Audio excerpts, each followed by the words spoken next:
Alex Mercer's boots clanged against the metal floor of the orbital outpost, echoing far too loudly for comfort, as if the station itself was mocking his existence. The corridors were a maze of shifting panels and soft neon light, the walls breathing with a faint metallic hum, like the station had just woken up from a long nap and didn't quite know he was there. He muttered to himself, half expecting anyone to answer back. Great, just great. One soldier, one mission, and apparently all the aliens are either busy or asleep, or plotting some existential joke at my expense. His voice bounced off the curved walls, sounding less commanding and more like a disgruntled echo of a late-night TV host on the verge of a nervous breakdown. The mission briefing had been simple enough.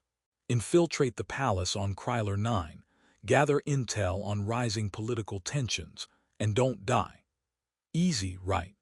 Except for the part where the palace was perched on a crystalline asteroid orbiting a gas giant. The local gravity fluctuated every few minutes, and the security drones were apparently programmed to argue philosophy with anyone trying to sneak past them. Alex kept reminding himself that sarcasm was a survival skill, though judging by his nerves, it was still under development. He rounded a corner and froze, half expecting the hallway to be empty. It was.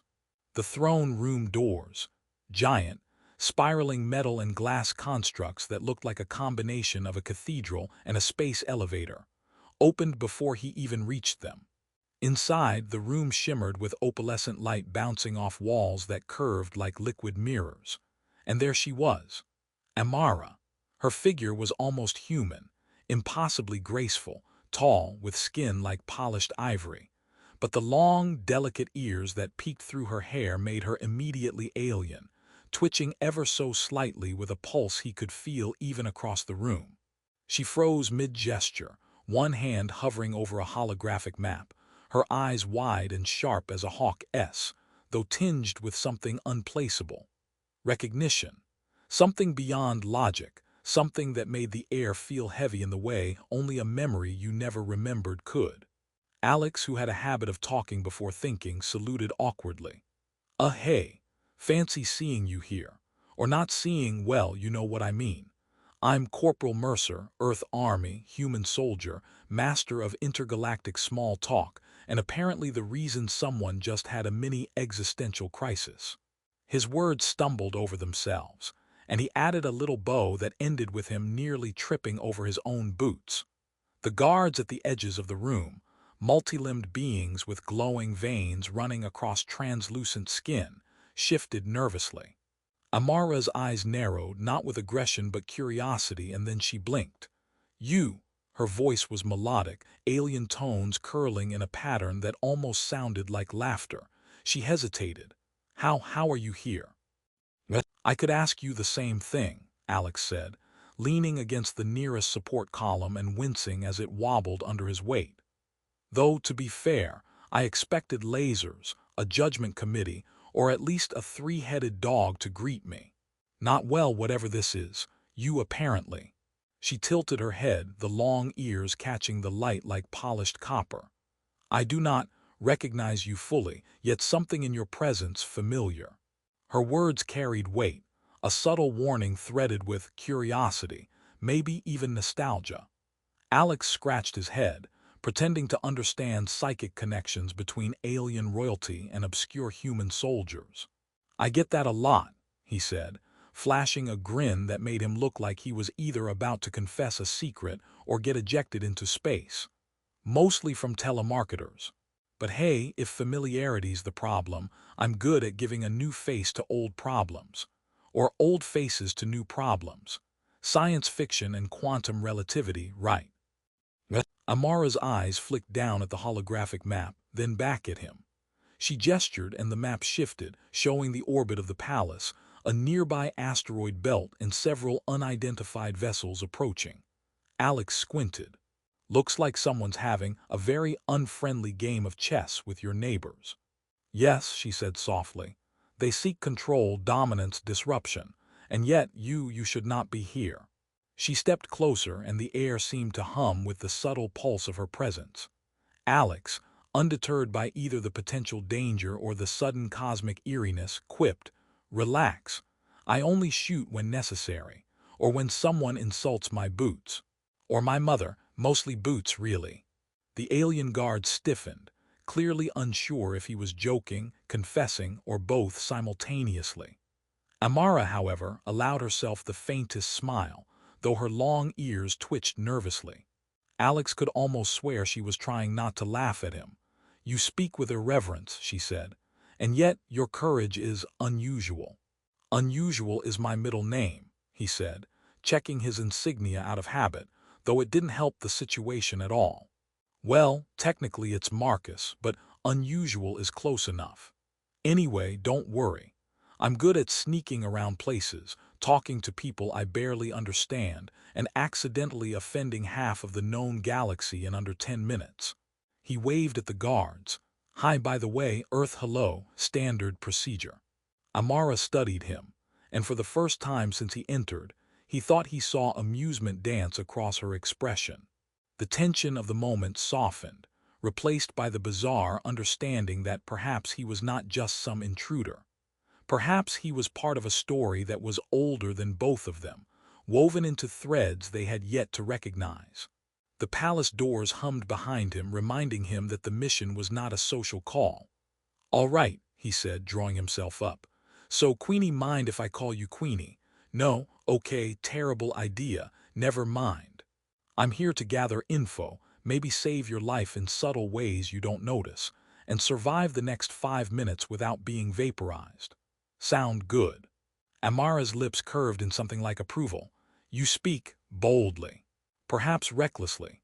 Yet, her eyes lingered on his, and the long ears twitched in unison, betraying something she did not say aloud.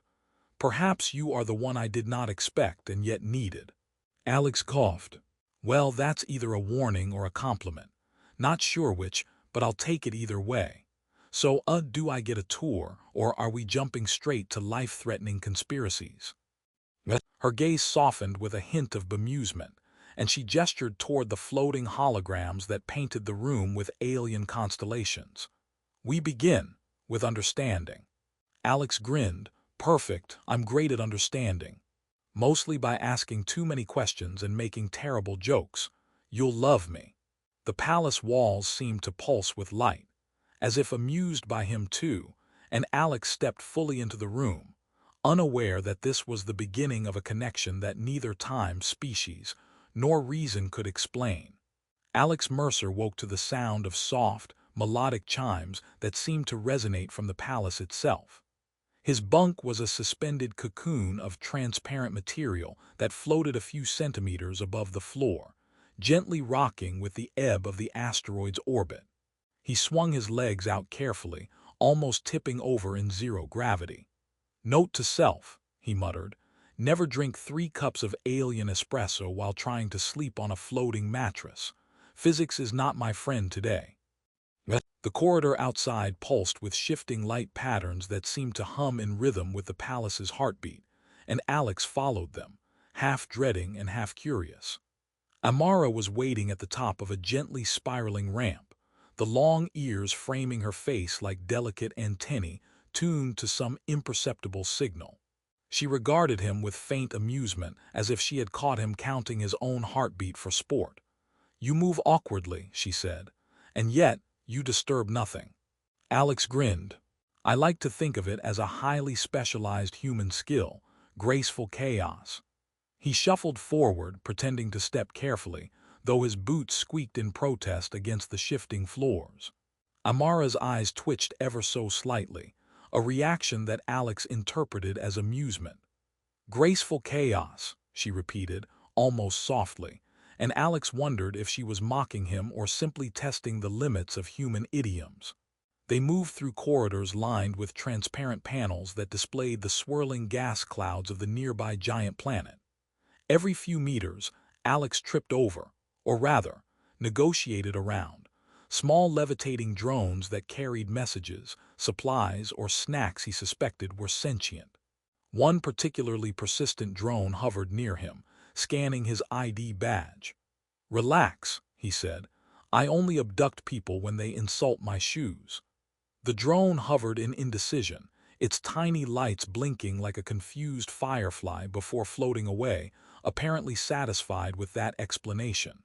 Amara led him to a room filled with floating holographic spheres, each displaying the political landscape of the surrounding star systems. Alex squinted. Looks like someone's got a very complicated game of cosmic Risk going on. Do the spheres fight each other when no one's looking, or is that just my imagination?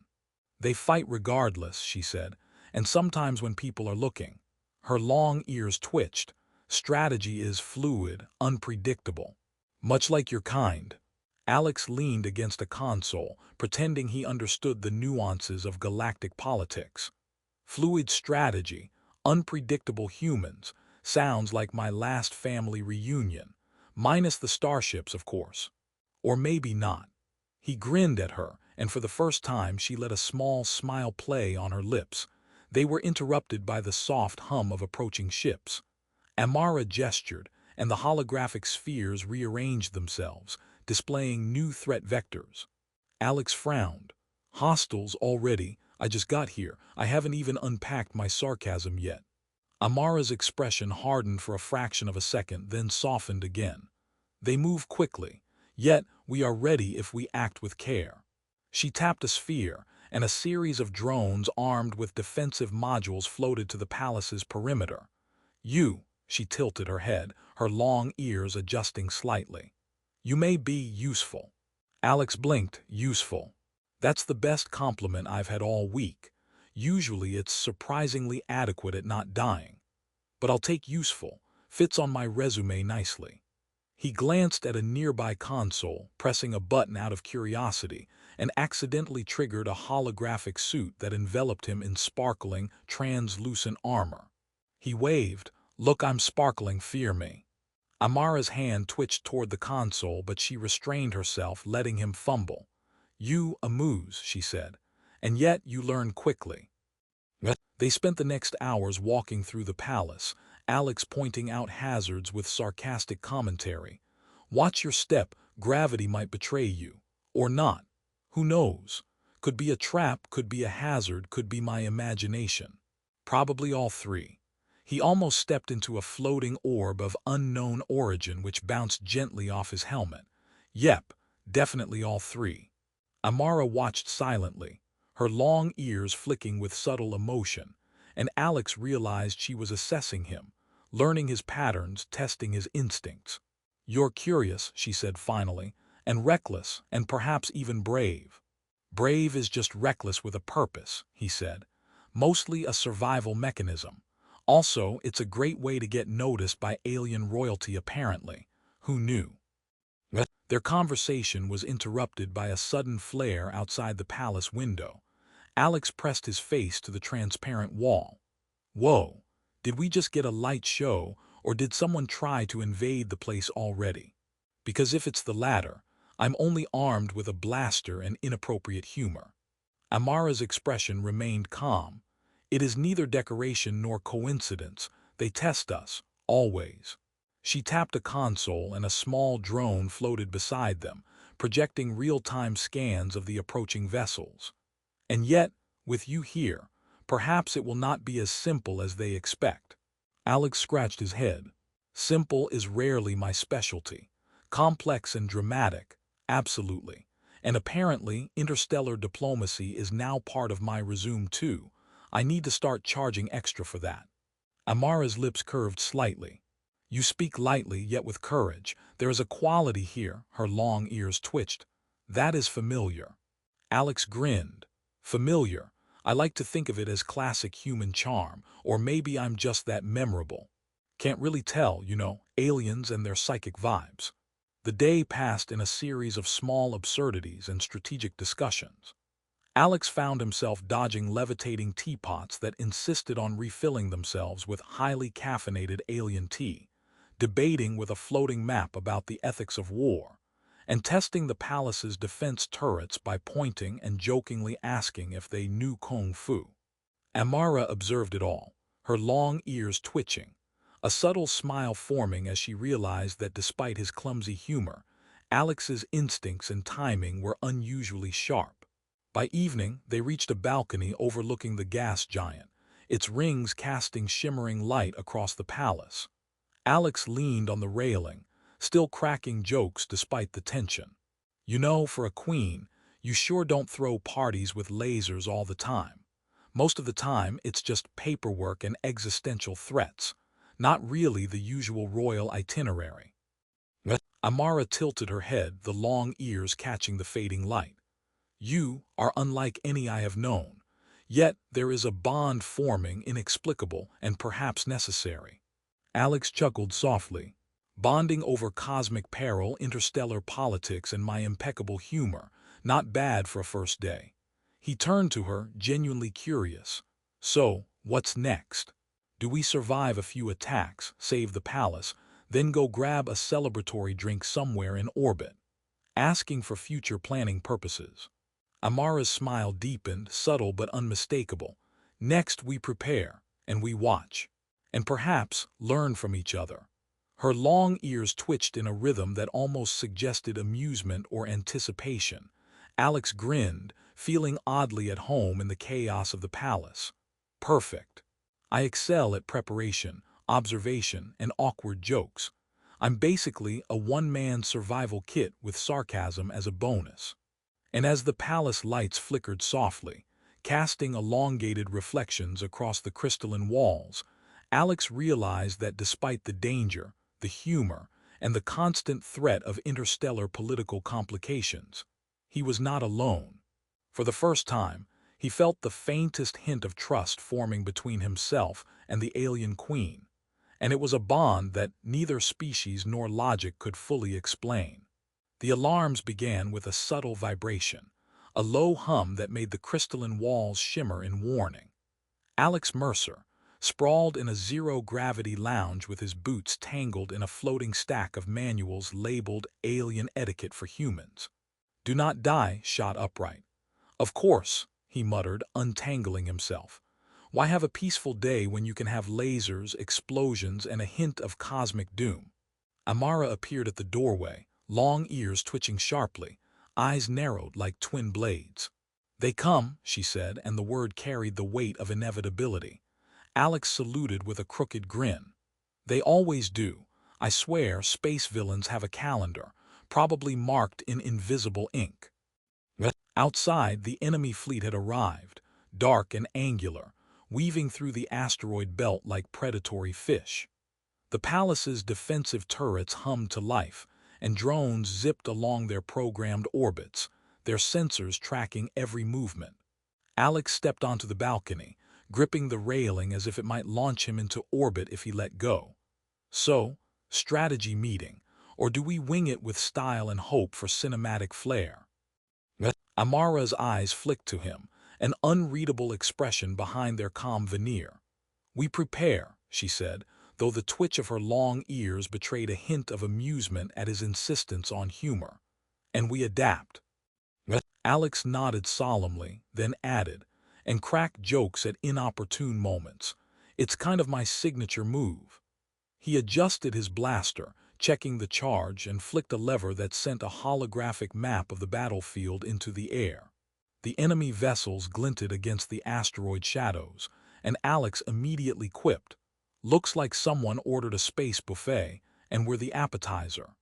The first shots fired, and the palace erupted in a ballet of laser arcs, energy shields, and kinetic pulses.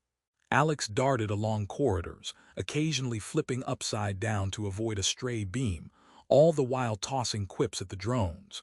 Hey, try not to singe the chandeliers. Those are pricey. One turret responded with a satisfying pew, and Alex saluted it. Good shot, buddy. 10 points for style.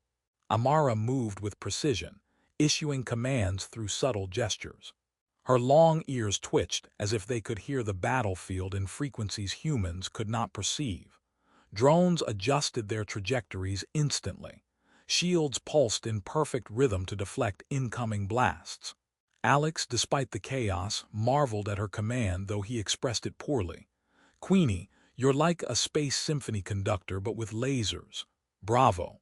They fought side by side, and each time Alex's humor clashed with the palace's strict protocols, Amara's smile grew just a fraction. He threw tactical distractions, launching holographic illusions of himself across the corridors, causing enemy sensors to misfire. "Watch out! I'm everywhere!" he shouted, prompting one of the more serious drones to twitch nervously as if questioning reality. The invaders breached one of the lower decks. Alex, in perfect chaos mode, barreled through a hallway, blasting energy locks and joking about the friendly neighborhood alien invaders. Amara's presence beside him was steadying, her long ears flicking as she issued silent commands that synchronized perfectly with his impromptu maneuvers. He realized something remarkable. The connection he had barely understood was amplifying their coordination, a kind of unspoken teamwork that was part instinct, part memory, and part trust. Hours, or perhaps minutes, time distorted in the heat of combat, passed. They cleared room after room, combining wit, reflexes, and improvised ingenuity. Alex even managed a moment of levity, juggling a floating coffee mug as he ducked behind cover. Note to self: caffeine makes for excellent distraction tactics. Also, I may need a new suit. This one smells faintly of alien tea and regret.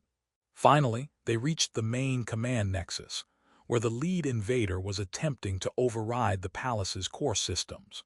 Alex and Amara moved in tandem. He faked a clumsy stumble, drawing the intruder's attention, while she tapped her palms to the control panel, sending synchronized pulses that overloaded the enemy ship's circuits. The lead invader glared at Alex. "You." "Name S. Alex," he said cheerfully, blasting a rail of plasma that sent the invader tumbling. "Nice to meet you, really. Stellar handshake." With the intruder neutralized, Amara allowed herself a sigh, her long ears flicking once as if shaking off the tension. Alex leaned against the console, wiping sweat from his brow. "Well, that was something. I think I earned at least one medal, maybe a commemorative alien mug." Amara's expression softened. "You acted with courage, yet with levity. You are unlike any human I have known, and yet your presence calmed the chaos." Her long ears twitched thoughtfully. "You have changed things here, not only the battle but also the hearts of those who follow me." Alex scratched his head. "Changed hearts? I thought my thing was sarcasm and occasional heroics. But I'll take it. Hey, humans adapt. That's the motto, adapt and survive, and joke a lot." He glanced at her, a serious undertone creeping into his grin. "You know, maybe there's more to this whole cosmic chaos thing than I thought. Who knew I'd find a partner in interstellar diplomacy and synchronized laser ballet?" Amara's eyes softened further. She gestured toward the panorama of the asteroid belt and distant gas giants.